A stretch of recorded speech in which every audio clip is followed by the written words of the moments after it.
প্রভু যীশু খ্রিস্টের বিজয়ের নামে আপনাদের প্রত্যেককে জানাই অনেক অনেক শুভেচ্ছা।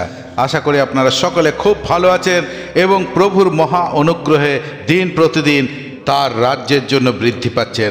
আপনার আত্মিক উন্নতি আরও আরও আরও উচ্চ এবং উন্নত হচ্ছে। হালেলুয়া, পিতা ঈশ্বরের গৌরব হোক। আসুন আজকে একটি বাক্যের মাধ্যমে সুন্দরভাবে আমরা দেখব যে প্রভুর দৃষ্টি কোথায় থাকে। প্রভুর দৃষ্টি কোথায় থাকে।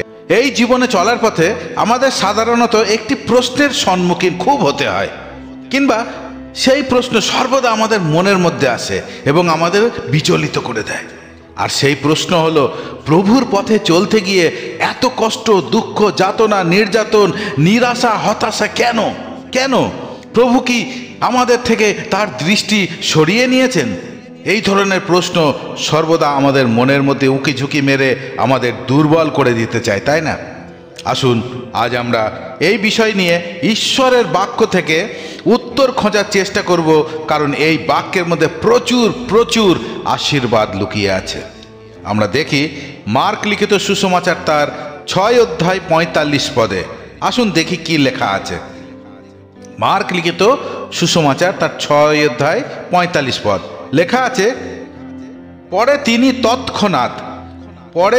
তৎক্ষণাৎ অর্থাৎ প্রভু যিশুর কথা বলা হচ্ছে, পরে তিনি তৎক্ষণাৎ শিষ্যদিগকে দৃঢ় করিয়া বলিয়া দিলেন, যেন তাহারা নৌকায় উঠিয়া তাহার অগ্রে পরপারে বৈৎসদার দিকে যান, আর ইতিমধ্যে তিনি লোকদিগকে বিদায় দেন।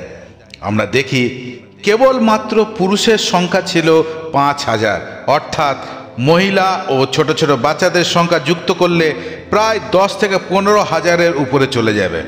যাই হোক, তাদের খাবার খাওয়ানোর পর যীশু খ্রিস্ট এই দৃঢ় আদেশ তার শিষ্যদের দিয়েছিলেন, যেন তারা নৌকায় উঠে তার আগে সাগরের অন্য পাড়ে বৈৎসদা গ্রামে যান, যারা সে সময় খুব ক্লান্ত ছিল। কারণ অত লোককে খাবার পরিবেশন করা কোনো সামান্য কাজ নয়। আমরা দেখি যে সেখানে লেখা আছে প্রায় 5,000 লোককে তারা খাইয়েছিলেন, তাই না? এবং অত লোককে খাবার পরিবেশন করে তাদের খাবার খাওয়ানো কোনো সামান্য কাজ নয়। আর ঠিক তারপরেই প্রভু তাদের দৃঢ় করে বলে দিলেন যেন তারা নৌকায় উঠে তার আগে পরপারে বৈৎসদার দিকে যান। এবং সেই আদেশ পাবার সঙ্গে সঙ্গে শিষ্যরা কোনো রকম বচসা না করে নৌকা নিয়ে যাত্রা শুরু করে। শিষ্যরা নিজেদের ইচ্ছা ত্যাগ করে প্রভুর দৃঢ় আজ্ঞার প্রতি মনোযোগ দিয়েছিল। তারা প্রভুকে বলতে পারত, প্রভু আজ অনেক কাজ হয়েছে, খুব ক্লান্ত হয়ে পড়েছি, একটু বিশ্রাম নিয়ে নি, তারপরে যাব, নাহলে কাল সকালে যাব। এই ধরনের কোনো উক্তি তাদের মধ্যে আমরা পাইনি, এবং তারা কোনো রকম এই ধরনের অনুরোধ প্রভুর কাছে করেনি। বরং প্রভুর দৃঢ় আজ্ঞা পাওয়ার সঙ্গে সঙ্গে সেই আজ্ঞার প্রতি তারা মনোযোগ দিয়েছিল। আমরা দেখি সেই যাত্রা কিন্তু খুব আরামদায়ক ছিল না, খুব কষ্টদায়ক ছিল। তারা বিকাল থেকে প্রায় ভোর রাত পর্যন্ত সেই সাগরের মাঝামাঝি পৌঁছাতে পেরেছিল, অর্থাৎ গালিল সাগর। আপনি যদি গুগলে খুঁজে দেখবেন, সেখানে দেখতে পাবেন এই গালিল সাগর, যা প্রায় 13 কিলোমিটার চওড়া ছিল। আর তারা সারা রাত্রি, অর্থাৎ সেই বিকাল থেকে নিয়ে সারা রাত্রি প্রাণপণ চেষ্টা করে মাত্র 6.5 কিলোমিটার পর্যন্ত পৌঁছাতে পেরেছিল। কারণ কি? কারণ তারা কি নৌকা চালাতে পারছিল না? না, তারা তো একদম পারদর্শী ছিল, কারণ তারা পেশায় জেলে ছিল। তাদের জীবিকাই ছিল ওই সমুদ্রে, তারা নৌকা নিয়ে মাছ ধরত। কারণ বাতাস তাদের উল্টো দিকে ছিল, অর্থাৎ তারা যেদিকে যাচ্ছিল উল্টো দিক থেকে বাতাস তাদের এসে ধাক্কা মারছিল। তারা কিন্তু নৌকা চালানোয় খুব পারদর্শী ছিল, কিন্তু বাতাস এত জোরে এসে সেই নৌকাকে ধাক্কা মারছে, যার ফলে নৌকা কিছুতেই আগাতে পারছে না। প্রিয় ঈশ্বরের সন্তান, আজ হয়তো আপনার পরিস্থিতি এই প্রকার। হয়তো আপনি আর চলতে পারছেন না, মনে হচ্ছে সব কিছু যেন শেষ হয়ে যাচ্ছে, আর কোনো আশা নেই, শুধুই বাধা আর বিপত্তি। কিছুতেই আপনি এগিয়ে যেতে পারছেন না। যেখানেই হাত লাগাচ্ছেন সেখানেই হতাশা ও নিরাশাজনক খবর। এত যিশু করে তার পথে চলতে গিয়ে এত কষ্ট, আর পারছি না। প্রভু, আমি তো তোমার পথেই চলছি, তাহলে কেন এত কষ্ট? কেন প্রভু এত কষ্ট? আজ আমি আপনাকে বলতে চাই যে আপনার জন্য একটি সুখবর আছে। হ্যাঁ, আপনার জন্য একটি সুখবর আছে। দেখুন, শিষ্যরা প্রভুর দৃঢ় আজ্ঞা পেয়ে, সেই নির্দেশ পেয়ে কি করেছিল? চলতে শুরু করেছিল। কিন্তু তারা সারা রাত্রি চেষ্টা করেও পৌঁছাতে পারেনি, তবুও তারা সমানে প্রাণপণ চেষ্টা করে যাচ্ছে। লেখা আছে মার্ক লিখিত সুসমাচার তার 6 অধ্যায় 48 পদ, সেখানে লেখা আছে, পরে সম্মুখ বাতাস প্রযুক্ত তাহারা নৌকা বাহিতে বাহিতে কষ্ট পাইতেছেন দেখিয়া। বাতাস এত জোরে ধাক্কা মারছে, নৌকা কিছুতেই আগিয়ে নিয়ে যেতে পারছে না। তারা দাঁড় বাইতে বাইতে কি করছে, প্রচণ্ড কষ্ট পাচ্ছে, কেননা নৌকা কিছুতেই আগাচ্ছে না কো। এবং লেখা আছে, পরে সম্মুখ বাতাস প্রযুক্ত তাহারা নৌকা বাহিতে বাহিতে কষ্ট পাইতেছেন দেখিয়া তিনি প্রায়, অর্থাৎ প্রভু যীশু প্রায় রাত্রি চতুর্থ প্রহরীতে, তিনি প্রায় চতুর্থ প্রহর রাত্রিতে সমুদ্রের উপর দিয়া হাঁটিয়া তাহাদের নিকটে আসিলেন। তাহাদের কষ্ট দেখে প্রভু যীশু স্বয়ং সেখানে এসে উপস্থিত। প্রভু তো তাদের আজ্ঞা দিয়েছিলেন, তোমরা ওপারে চলো, আমি আসছি। প্রভু ওপারে আরামসে পৌঁছে গিয়ে সেখানে গিয়ে বিশ্রাম নিতে পারতেন, কিন্তু না, তিনি তাদের কষ্ট দেখে প্রভু স্বয়ং সেই জলের উপর দিয়ে হেঁটে তাদের কাছে উপস্থিত এবং তাহাদিগকে ছাড়িয়া যাইতে উদ্যত হইলেন। হালেলুয়া। প্রভু যিশুর দৃষ্টি তাদের প্রতি ছিল। প্রভু দেখলেন তারা খুব কষ্ট করে দাঁড় বইছে, কারণ বাতাস তাদের উল্টো দিকে ছিল। প্রভু স্বয়ং তাদের কাছে এসে উপস্থিত। প্রিয় ঈশ্বরের সন্তান, আপনার এই কঠিন পরিস্থিতিতে আপনি হয়তো মনে করছেন যে আপনার পাশে আজ কেউ নেই, সকলে আপনাকে ছেড়ে দিয়েছে, আর কোনো আশা নেই, সব কিছুতেই আপনি ব্যর্থ আর ব্যর্থ হচ্ছেন, নিজের জীবনকে শেষ করে দিতে চাইছেন। কিন্তু আমি আপনাকে বলতে চাই, আর কেউ দেখুক বা না দেখুক, আর কেউ শুনুক বা না শুনুক, আর কেউ আপনার কাছে থাকুক বা না থাকুক, আর কেউ আপনাকে সাহায্য করুক বা না করুক, প্রভু যীশু খ্রিস্ট আছেন যিনি আপনাকে দেখছেন। হ্যাঁ, যিনি আপনাকে দেখছেন, যিনি আপনাকে ভালোবাসেন, তার দৃষ্টি আপনার প্রতি আছে। আপনি তার দৃষ্টিতে মহামূল্যবান। তাই তো এই জগৎ সংসারের মধ্যে থেকে তিনি আপনাকে মনোনীত করেছেন। এই পৃথিবীতে 800 কোটি লোক আছে, তার মধ্যে থেকে তিনি আপনাকে মনোনীত করেছেন। আপনি তার সংকীর্ণ পথে চলার সিদ্ধান্ত নিয়েছেন, আর সেই জন্যই তো তার দৃষ্টি আপনার প্রতি আছে। হ্যাঁ প্রিয় ঈশ্বরের সন্তান, সেই জন্যই তার দৃষ্টি আপনার প্রতি আছে। তিনি আপনাকে সাহায্য করবেন, আপনাকে পরাক্রম দেবেন, কারণ তিনি আপনার ঈশ্বর, তিনি আপন দক্ষিণ হস্ত দ্বারা আপনাকে ধরে রাখবেন। প্রিয় ঈশ্বরের সন্তান, মনে রাখবেন, যেদিন থেকে আপনি তার সংকীর্ণ পথে চলার সিদ্ধান্ত নিয়ে চলা শুরু করেছেন, সেই দিন থেকে তার দৃষ্টি আপনার প্রতি আছে। সুতরাং পরিস্থিতি যাই হোক না কেন পরিস্থিতি, কখনো আপনি নিরাশা হবেন না, হতাশা হবেন না, বরং তার পথে তার নির্দেশ অনুযায়ী দৃঢ়ভাবে চলতে থাকুন। যতই কষ্ট হোক, প্রাণপণ করুন, প্রাণপণ। তিনি আপনাকে সাহায্য করবেন, কারণ তার দৃষ্টি আপনার প্রতি আছে। বিশ্বাস রাখুন এবং কখনো বিভ্রান্ত হবেন না। তিনি বলেছেন, ভয় করিও না, আমি তোমাকে সাহায্য করব, আমি তোমাকে পরাক্রম দেব, আমি তোমাকে শক্তি দেব, আমি তোমার ঈশ্বর, আমি আপনার দক্ষিণ হস্ত দ্বারা তোমাকে ধরে রাখবো। আমরা দেখি প্রভু যীশু সাগরের উপর দিয়ে হেঁটে শিষ্যদের কাছে আসলেন, তাই না? আমরা একটু আগেই সেটা পড়লাম। তিনি সাগরের উপর দিয়ে হেঁটে শিষ্যদের কাছে আসলেন, কিন্তু আমরা দেখি যে তিনি তাদের ফেলে এগিয়ে যাচ্ছিলেন। তিনি তো তাদের সাহায্য করার জন্যই তাদের কাছে আসছিলেন। তাহলে ওখানে লেখা আছে, এবং তাহাদিগকে ছাড়িয়া যাইতে উদ্যত হইলেন। মার্ক লিখিত সুসমাচার 6 অধ্যায় 48 পদের শেষ অংশে সেখানে লেখা আছে, তিনি প্রায় চতুর্থ প্রহর রাত্রিতে সমুদ্রের উপর দিয়ে হাঁটিয়া তাহাদের নিকটে আসিলেন এবং তাহাদিগকে ছাড়িয়া যাইতে উদ্যত হইলেন। তিনি তাদের কাছে এসে আবার দেখি তাদের ছেড়ে যেতে উদ্যত হইলেন। কেন জানেন? প্রভুর এক ভক্তদাস এই বিষয়ে খুব সুন্দরভাবে ব্যাখ্যা দিয়েছেন। প্রভু তাদের কাছে এসে তাদের সাহায্য না করে এগিয়ে যাচ্ছিলেন, এই জন্য যে বাতাস তাদের চলার পথে বাধা হয়ে দাঁড়িয়েছিল, সেই বাতাসকে ধমক দিতে যে এরা আমার নির্দেশে এই পথে যাচ্ছে, তুই কে এদেরকে বাধা দেওয়ার? সেই বাতাসকে ধমক দিতে প্রভু যীশু আগিয়ে যাচ্ছিলেন যে এরা আমার সন্তান। এরপর দেখি যীশু যখন শিষ্যদের নৌকায় উঠলেন, তখন সঙ্গে সঙ্গে বাতাস থেমে গেল। যীশু যেই এসে শিষ্যদের নৌকায় উঠলেন, সঙ্গে সঙ্গে বাতাস থেমে গেল। প্রিয় ঈশ্বরের মনোনীত সন্তান, মনে রাখবেন, যিনি আপনাকে এই জগতের মধ্যে থেকে মনোনীত করেছেন তার পথে চলার জন্য, আর আপনি যদি প্রভুর পথে প্রভুর ইচ্ছা অনুযায়ী চলছেন, খুব ভালো করে শুনবেন, আপনি যদি প্রভুর পথে প্রভুর ইচ্ছা অনুযায়ী চলছেন, তাহলে সেই চলার পথে যত হাজার কোটি কোটি কষ্ট আসুক না কেন, যত কষ্টই আপনি পাচ্ছেন না কেন, সেই কষ্ট আপনার নয়, বরং তা প্রভুর। প্রভুর নিমিত্তে যে নির্যাতন আজ আপনি ভোগ করছেন, হ্যাঁ, প্রভুর নিমিত্ত যে নির্যাতন আজ আপনি ভোগ করছেন, সেই নির্যাতন আপনার নয়, বরং তা প্রভুর। যে লড়াই, যে সংগ্রাম আপনি করছেন, তা আপনার নয়, বরং তা প্রভুর। দেখুন, রাজা দাউদ বলেছেন, এই লড়াই আমার নয়, এই লড়াই সদা প্রভুর। একজন ভাববাদী জিহোশাফাতকে বলেছিলেন, এই লড়াই সদা প্রভুর, তিনি লড়বেন, আপনি শুধু দাঁড়িয়ে দেখুন কিভাবে আপনার উদ্ধারের কাজ করেন প্রভু। বাইবেল আমাদের বলে যে ঈশ্বর আমাদের সঙ্গে সঙ্গে আছেন, তিনি আমাদের হয়ে যুদ্ধ করবেন। ঈশ্বর আমাদের সঙ্গে সঙ্গে আছেন, তিনি আমাদের হয়ে যুদ্ধ করবেন। আমরা আরেকটি ঘটনার বিবরণ দেখতে পাই, যা লেখা রয়েছে দ্বিতীয় বংশাবলী তার 20 অধ্যায়ে। দ্বিতীয় বংশাবলী 20 অধ্যায়ে সেখানে আমরা দেখি মোয়াব সন্তানগণ, আম্মন সন্তানগণ এবং তাহাদের সহিত কতকগুলি মায়নীয় লোক জিহোশাফাতের বিরুদ্ধে যুদ্ধ করতে আসলো।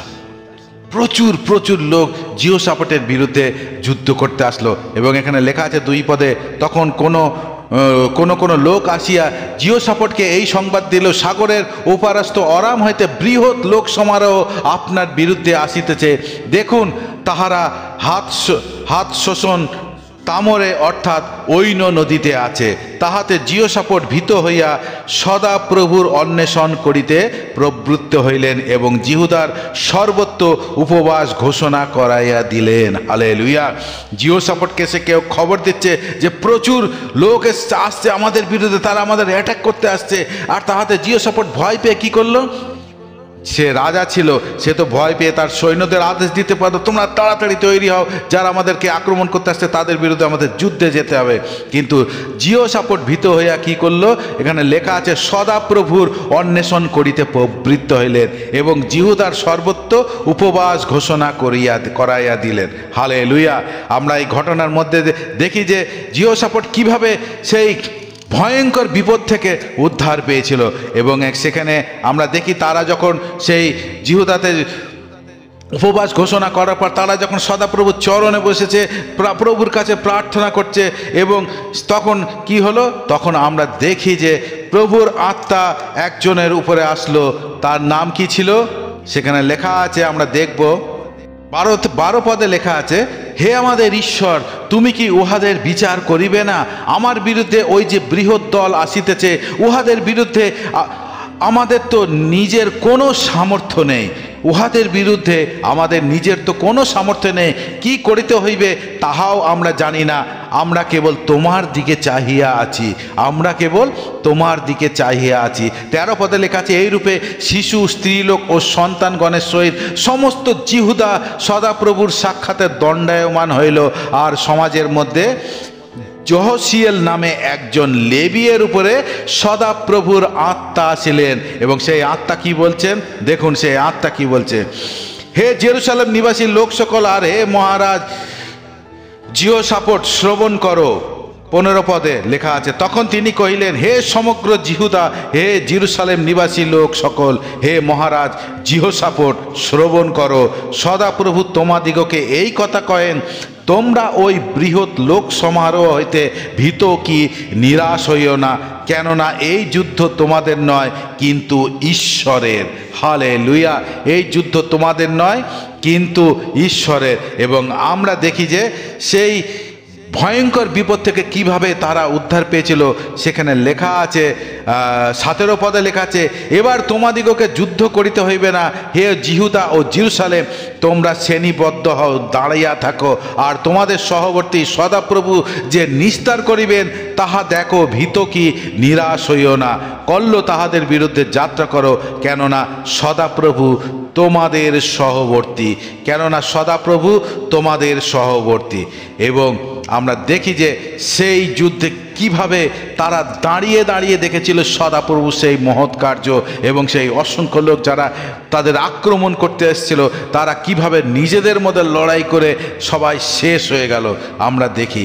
এবং ঈশ্বরের বাক্য তাই সেটাই বলছে যে এই যুদ্ধ আমাদের নয়, এই যুদ্ধ ঈশ্বরের। শর্ত একটাই, আমরা যেন তার নির্দেশ অনুযায়ী, তার শিক্ষা অনুযায়ী, তার পথেই চলি। বাকি যা কিছু সেই পথে চলতে গিয়ে কষ্ট, যাতনা, তাড়না আসবে, সেই সমস্ত কিছুর উপরে প্রভুর দৃষ্টি আছেন। আপনি কেবল বিশ্বাসে দৃঢ় হয়ে প্রাণপণভাবে সেই পথে এগিয়ে চলুন। দেখুন জিরমীয় ভাববাদীর পুস্তক 29 অধ্যায় 11 পদ, সেখানে লেখা আছে, কেননা সদাপ্রভু বলেন, আমি তোমাদের পক্ষে যে সকল সংকল্প করিতেছি তাহা আমিই জানি, সে সকল মঙ্গলের সংকল্প, অমঙ্গলের নয়, তোমাদিগকে শেষ ফল ও আশা সিদ্ধি দেবার সংকল্প। হালেলুয়া! কত সুন্দর প্রতিজ্ঞা তিনি আমাদের জন্য করেছেন। যিশায়া ভাববাদী তার 41 অধ্যায় 10 পদ, সেখানে লেখা আছে, সদাপ্রভু বলছেন, ভয় করিও না, কারণ আমি তোমার সঙ্গে সঙ্গে আছি। ভয় করিও না, কারণ আমি তোমার সঙ্গে সঙ্গে আছি। ব্যাকুল হইও না, কারণ আমি তোমার ঈশ্বর। আমি তোমাকে পরাক্রম দিব, আমি তোমার সাহায্য করিব।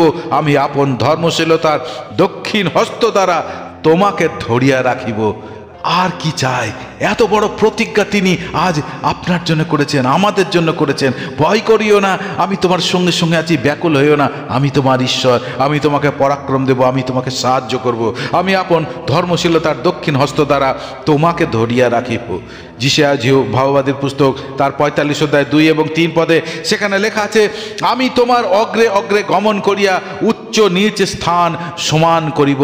আজ সদাপ্রভু আপনাকে বলছেন, আমি তোমার অগ্রে অগ্রে গমন করিয়া উচ্চ নিচ স্থান সমান করিব। আমি পিত্তলের কবাট ভগ্ন করিব ও লৌহের হুড়কা কাটিয়া ফেলিব।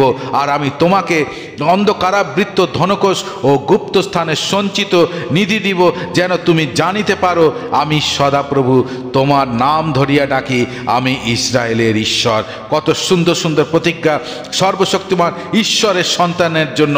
তাও তবুও আমরা ভ্রান্ত হয়ে ছুটে বেড়াচ্ছি, হতাশা, নিরাশা, ব্যর্থতার মধ্যে জীবনযাপন করছি। আর যখন পারছি না, তখন এই জীবনকে শেষ করে দেওয়ার সংকল্প আমরা করছি। আসলে আমরা আমাদের ইচ্ছা পালনে এত ব্যস্ত যে প্রভুর পথে চলার যে শর্ত আছে তা আমরা তুচ্ছ জ্ঞান করি, তাকে আমরা কোনো মূল্যই দিই না। মনে রাখবেন প্রিয় ঈশ্বরের সন্তান, মনে রাখবেন তার আশীর্বাদ পাবার জন্য শর্ত শুধু একটাই, সংকীর্ণ পথে আমরা যেন তার নির্দেশ অনুযায়ী প্রাণপণ চেষ্টা করে চলতে থাকি। কোনোভাবেই যেন আমরা নিরাশা, হতাশা, ব্যর্থতার মধ্যে যেন বিশ্বাসকে দুর্বল করে না ফেলি। আমরা দেখি যে শিষ্যরা যারা নৌকা চালাতে খুবই পারদর্শী ছিল, তারা কিন্তু তাদের সিদ্ধান্ত বদলায়নি হাওয়ার বিপরীতে তাদের নৌকাকে গন্তব্যস্থানে নিয়ে যাওয়ার জন্য। তারা প্রাণপণ চেষ্টা করে যাচ্ছিল। সেই বিকাল থেকে প্রায় ভোর 4টে পর্যন্ত তারা প্রাণপণ চেষ্টা করে মাঝ সমুদ্রে পৌঁছেছিল। তবুও তারা হাল ছেড়ে দেয়নি। তারা তাদের নৌকা হাওয়া যেদিকে বইছিল সেই দিকে তাদের নৌকাকে চালিয়ে তারা তীরে ফিরে এসে প্রভুকে জানাতে পারতো, প্রভু আমরা সারা রাত ধরে খুব চেষ্টা করলাম কিন্তু পারলাম না প্রভু, প্রচণ্ড হাওয়া আমাদের বিপরীতে, আমরা পারলাম না, যার ফলে আমরা ফিরে আসলাম, আমরা কিছুতেই যেতে পারলাম না, তাই আমরা নৌকা নিয়ে ফিরে আসলাম প্রভু। এই ধরনের কোনো ঘটনা সেখানে লিপিবদ্ধ নেই, বরং তারা প্রাণপণ চেষ্টা করছিল এবং তাদের কষ্ট দেখে প্রভু স্বয়ং সেখানে উপস্থিত। হালেলুয়া! কিন্তু তারা সেই কাজ করলো না, বরং তারা প্রাণপণ চেষ্টা করে নৌকার দাঁড় বইছিল যেন কোনো মতে তীরে পৌঁছাতে পারে, কারণ তারা প্রভুর দৃঢ় নির্দেশ ছিল আর সেই নির্দেশ পালনে তারা প্রাণপণ করছিল। আর আমরা দেখি প্রভুর দৃষ্টি তাদের প্রতি ছিল, তাদের কষ্ট দেখে প্রভু তাদের কাছে এসে পৌঁছায় তাদেরকে সাহায্য করার জন্য। প্রিয় ঈশ্বরের সন্তান, আমি আপনাকে বলতে চাই, প্রভুর পথে চলতে গিয়ে যতই বাধা বিপত্তি আসুক না কেন, কখনো থেমে যাবেন না, বরং ধন্যবাদ এবং প্রার্থনার সাথে এগিয়ে চলুন। মনে রাখবেন প্রভুর দৃষ্টি আপনার প্রতি আছে, প্রভুর দৃষ্টি আপনার প্রতি আছে। তিনি আপনার পরিস্থিতি যাই থাকুক না কেন, যাই পরিস্থিতি থাকুক না কেন, তা বদলে দেবেন। হালেলুয়া। উত্তাল সাগরের ন্যায় ভয়ঙ্কর বিপত্তি যা এখন আপনার সামনে আছে সেই দিকে দৃষ্টি না দিয়ে প্রভুর দিকে দৃষ্টি রাখুন। উত্তাল ভয়ঙ্কর সমুদ্র কখন শান্ত হয়ে যাবে আপনি বুঝতেই পারবেন না। কেবলমাত্র দৃষ্টি পরিস্থিতির উপরে না রেখে সৃষ্টিকর্তার উপরে রাখুন এবং বিশ্বস্ত থাকুন আর এগিয়ে চলুন। বিশ্বাসের আদিকর্তা সিদ্ধিকর্তা যীশু খ্রিস্টের প্রতি আপনার দৃষ্টিকে রাখুন। এই পরিস্থিতি, এই জগৎ সংসারের দিকে আপনার দৃষ্টিকে রাখবেন না। এই পৃথিবীর ইতিহাসে কোটি কোটি সাক্ষ্য লিপিবদ্ধ আছে এবং এখনো হচ্ছে তাদের জীবনে, যাদের দৃষ্টি কেবলমাত্র প্রভুর উপরে ছিল বা আছে। কারণ তারা পরিস্থিতির মধ্যে কষ্ট করেছে এই জন্য, কারণ তারা জানে যে এই যুদ্ধ ঈশ্বরের, আমার নয়, এবং তিনি নিজে এই যুদ্ধ করছেন। তিনি আমাকে সাহায্য করবেন, আমাকে শক্তি দেবেন, আমাকে পরাক্রম দেবেন। হালেলুয়া। তিনি আমার আগে আগে গিয়ে সব কিছু সমান করে দেবেন, উঁচু নিচু কোনো স্থান আর থাকবে না। তিনি আমার জন্য সব কিছু সমতল করে দেবেন, যেন আমার চলতে আর কোনো কষ্ট না হয়। পরিস্থিতি যতই লোহার মতন শক্ত এবং ভয়ঙ্কর হোক না কেন, আমার প্রভু তা ভেঙে গুঁড়িয়ে ফেলবেন।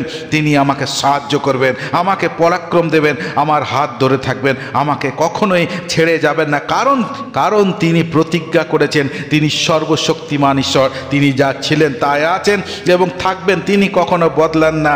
হালেলুয়া। পিতা ঈশ্বরের গৌরব, পিতা ঈশ্বরের প্রশংসা হোক। মনে পড়ে প্রভু যীশু খ্রিস্ট তার পাহাড়ি উপদেশে তার শিষ্যদের বিভিন্ন বিষয়ে খুব সুন্দরভাবে শিক্ষা দিতে দিতে আমাদের নিত্য প্রয়োজনীয় বিষয়ের উপরে আলোকপাত করে বললেন, প্রাণ ও শরীরের বিষয়ে কি হবে, কি খাবো, কি পরবো, যেখানে আমরা সব থেকে বিচলিত হয়ে পড়ি, তাই না? যেসব চিন্তা ভাবনায় আমরা সব থেকে বেশি বিচলিত হয়ে পড়ি, সেই বিষয়ের উপরে দৃষ্টিপাত করে প্রভু যীশু কি করলেন? আমাদের নিশ্চয়তা দেন দৃঢ়ভাবে, হালকাভাবে নয়, দৃঢ়ভাবে তিনি আমাদের নিশ্চয়তা দেন এবং সেই নিশ্চয়তার উপর জোর দিয়ে তিনি উদাহরণও দেন, যা লিপিবদ্ধ রয়েছে মতি লিখিত সুসমাচার তার 6 অধ্যায় 26 থেকে 28 এবং 30 ও 32 পদ। আমি আপনাদের সামনে আবার আরেকবার পড়ছি, আপনারা অনেকবার পড়েছেন। আকাশের পাখিদের দিকে তাকিয়ে দেখো, তারা বীজ বপন করে না, ফসল কাটে না বা গোলায় সঞ্চয়ও করে না, তবু তোমাদের স্বর্গস্থ পিতা তাদের খাবার জুগিয়ে দেন।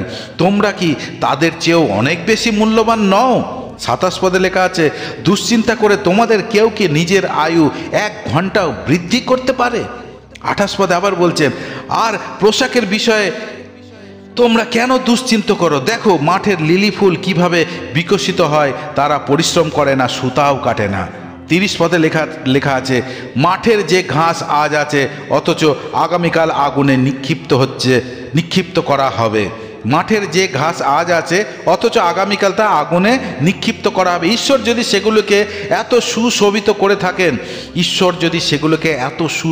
করে থাকেন, তাহলে ওহে অল্প বিশ্বাসীরা, তিনি কি তোমাদের আরও বেশি সুশোভিত করবেন না? 31 পদে লেখা আছে, সেই কারণে আমরা কি খাবো বা আমরা কি পান করব বা আমরা কি পরবো, সেই কারণে আমরা কি খাবো বা আমরা কি পান করব বা আমরা কি পরবো, যে 3টি বিষয় নিয়ে আমরা সারা জীবন বিচলিত হয়ে থাকি। সারা জীবন আমরা এই 3টি বিষয়ের পিছনে ছুটতে ছুটতে আমাদের জীবনকে শেষ করে দিই। সেই বিষয়ের উপরে প্রভু যীশু খ্রিস্ট বলছেন, আমরা কি খাবো বা আমরা কি পান করব বা আমরা কি পরবো, এসব নিয়ে তোমরা দুশ্চিন্তা করো না। এবং 32 পদে তিনি বলছেন, কারণ পরজাতীয়রাই, যারা সেই সত্য ঈশ্বরকে জানে না, এই সমস্ত বিষয় তারাই ব্যতিব্যস্ত হয়ে থাকে, অথচ তোমাদের স্বর্গস্থ পিতা জানেন যে এগুলো তোমাদের প্রয়োজন।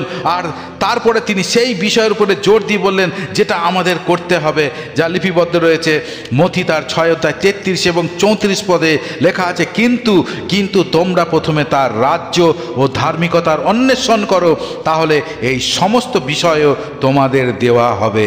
অতএব কালকের বিষয়ে দুশ্চিন্তা করো না, কারণ কাল স্বয়ং নিজের বিষয়ে দুশ্চিন্তা করবে। প্রত্যেকটি দিনের কষ্ট প্রতিটি দিনের জন্য যথেষ্ট। হালেলুয়া। পিতা ঈশ্বরের গৌরব এই সুন্দর বাক্যের জন্য। সিদ্ধান্ত আপনার, আপনি কি করবেন।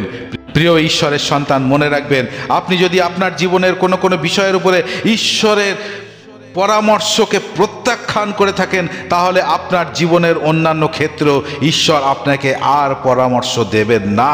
বিলিয়ামকে কেন ঈশ্বর বলেছিলেন তাহাদের সহিত যাও, যখন তিনি নিজে চাইছিলেন না যে তিনি সেখানে যান। ঈশ্বর চাইছিলেন না যে বিলিয়াম সেখানে যাক। আর যখন তিনি গেলেন তখন ঈশ্বরের এক দূত খড়গ হাতে দাঁড়িয়েছিলেন তাকে মারবার জন্য। ঈশ্বর বিলিয়ামের অন্তঃকরণের জ্ঞাত ছিলেন। ঈশ্বর বিলিয়ামের অন্তঃকরণ জ্ঞাত ছিলেন। অন্তরের গভীরে তিনি স্থির করেই নিয়েছিলেন যে তিনি নিজের ইচ্ছা পালন করবেন না। আমরা বিলিয়ামের মতনই হতে পারি। ঈশ্বরের ইচ্ছা পালন করার উদ্দেশ্যে আমাদের থাকে না কো। ঈশ্বরের ইচ্ছা পালন করার উদ্দেশ্য আমাদের থাকে না, তবুও তার ইচ্ছা জানবার জন্য আমরা কি করি? প্রার্থনা করি। ঈশ্বর বিলিয়ামকে যখন বলেছিলেন যাও, তখন তিনি এটাই বুঝিয়েছিলেন, যাও, তোমার যা ইচ্ছা তাই করো। আপনি যতক্ষণ ঈশ্বরের সম্পূর্ণ ইচ্ছা পালন করতে প্রস্তুত না থাকেন ততক্ষণ ঈশ্বর তার পরামর্শ আপনার কাছে কখনোই প্রকাশ করবেন না। তাহলে আজ আমরা ঈশ্বরের বাক্য থেকে দেখলাম যে প্রভুর দৃষ্টি সদা তাদের প্রতি আছে যারা তার নির্দেশ অনুযায়ী তার পথে দৃঢ়ভাবে চলছে, তার রাজ্য ও ধার্মিকতার অন্বেষণ করতে। আর আপনি যদি সেই পথে আছেন তাহলে আজকের এই বাক্যের সকল আশীর্বাদ আপনার জন্য, যা ঈশ্বর আপনার জন্য প্রতিজ্ঞা করেছেন। পিতা ঈশ্বরের গৌরব হোক এই সুন্দর আশীর্বাদের জন্য। এই আশীর্বাদ উপভোগ করুন এবং এই আশীর্বাদের পথে চলুন। এই যুদ্ধ আপনার নয়, এই যুদ্ধ ঈশ্বরের। হালেলুয়া। পিতা ঈশ্বরের গৌরব হোক। আপনার প্রত্যেককে আশীর্বাদ করুন। জয় যিশু।